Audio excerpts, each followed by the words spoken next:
தேங்காய் எண்ணெய் 2 கரண்டி. நல்லா காஞ்சதும் கடுகு போடணும்.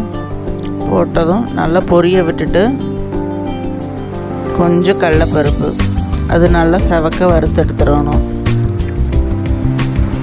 நல்லா வறுத்துட்டதுக்கப்புறம் வரமிளகா 2 வரமிளகா நல்லா கிள்ளி போட்டுக்கணும். கிள்ளி போட்டதும் பெரிய வெங்காயம் 2 பெரிய சைஸ் பெரிய வெங்காயத்தை பொடி பொடியாக கட் பண்ணி உள்ளே சேர்த்துக்கிட்டு நல்லா செவக்க வறுந்துட்டு கருவேப்பிலை ஒரு கொத்து,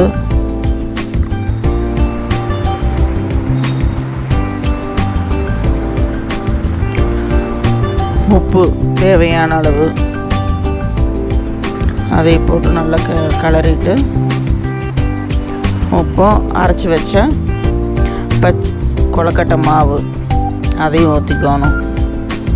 ஊற்றிட்டு நல்லா கெட்டி பதம் வர அளவுக்கு கிண்டிக்கிட்டே இருக்கும் கைவிடாமல்.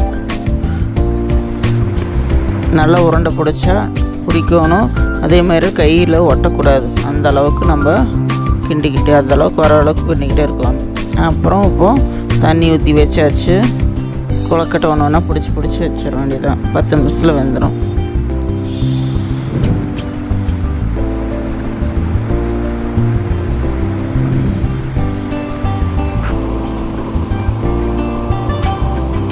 சூடாக இருக்கும்போதே பிடிச்சி வச்சாதான் நல்லா நல்லா வரும்.